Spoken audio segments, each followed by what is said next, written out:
Nigerian government denies printing 60 billion naira to support March allocation, claims Obaseki lied.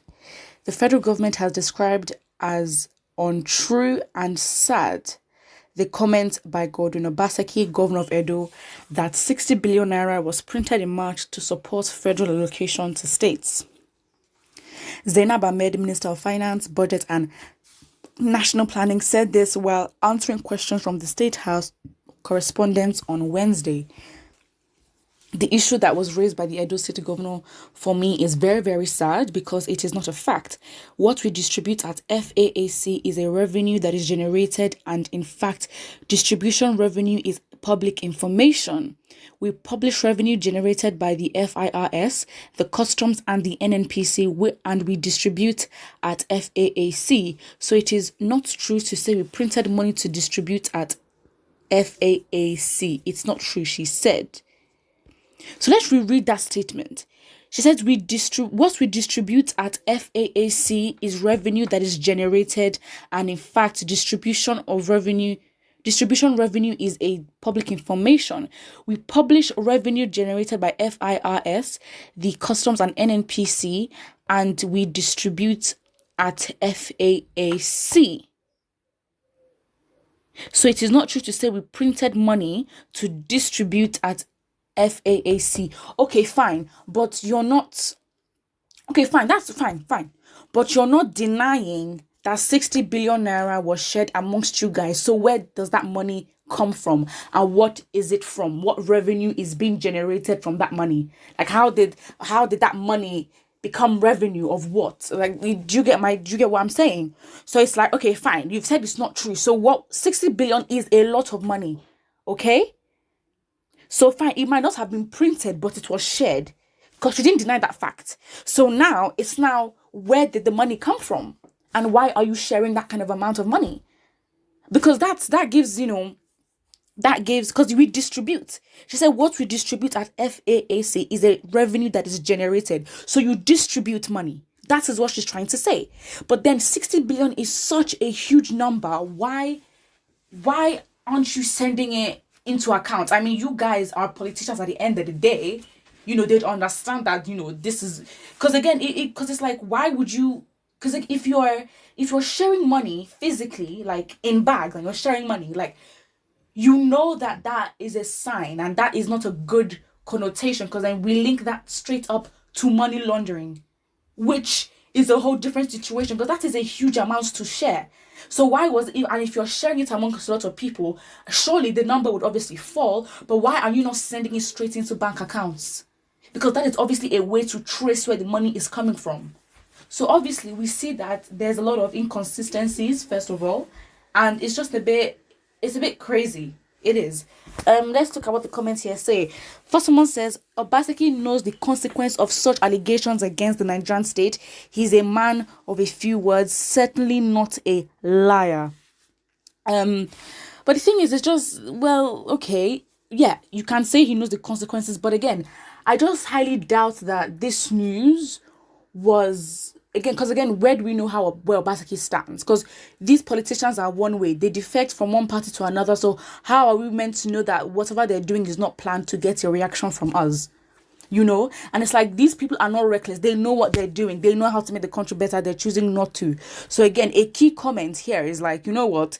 If you think that he's doing it for the good of the people, so what would actually happen? Because again, the corrupt people are in government and they make the rules and they make the judgments. So if they're compromised, what can we do? Someone now says, is this the first time governors have been making reckless statements? So you believe that cash was packed in Ghana must go bags and handed to governors as a location for their states? Why would that be necessary? What would be the difference if states are simply credited and backed with central bank instruments to the states? That is the thing. But now this woman has come to... She's a government official, and she has come to deny that... that it wasn't printed money. She didn't deny the fact that money was shared and allocated. So if money was distributed and wasn't printed, the fact remains that the money is still distributed. So it's like, where is that money coming from? And even if it was distributed at the FAAC, all these letters, why can't you send it by central? Because obviously they know this is the organization for them. This is central bank instruments. They know that they can do that. So again, it's like, why are you sharing it? Because again, it's giving ideas to corruption and money laundering, and all these ideas that are coming are not necessarily good. It sort of highlights kind of fraudulent behavior, because if you're getting paid a salary or whatever from the revenue, why was it not sent to your bank accounts? Come on now. Wow. Someone says, Governor OBASEKI never lies. FG should tell Nigerians the truth. Well, what do you believe the truth to be? Because again, I don't know. Somebody says OBASEKI just said the truth, and someone replies and says OBASEKI just said the truth, and you and your likes would like to hear. You are gullible enough to digest it hook, line, and sinker. Again, we analyze what they say, but again, because they're so inconsistent, we don't trust them. And again, it's not a thing of how can you trust these politicians? They literally defect from one party to another, and I feel like that is something that we need to take into consideration, because that is a big deal. So yeah, we have to take that into consideration, because this man literally jumped from one party to another. The Godfather support him here, they don't support him there. It just gets a bit, confusing sometimes. But yeah, these are the things that we need to ask ourselves. And whether I believe him or not, again, it's not like as if telling the public, what can we do? Because the people in power to give, to give judgment or punishment to these people are already compromised. So then, if he's telling us, it's probably what's it called? Damage control for something that's to happen, or there's a plan behind it. Again, these people are tactical. They know what it's like. They understand the rules of oppression and the game, so they know. So it's like, all of a sudden, somebody in a government that has had drama, with a lot of people in the same party, all of a sudden is not telling us things that we want to hear. See, there's a lack of trust for me. We don't necessarily trust them. Not that we're obliged to, but then they're in position of power, and they basically determine how our life is going to go, living in that kind of country. So yeah, it is what it is. Someone here says, Nigeria produces nothing, all the industries are dead, so the net thing is to print money.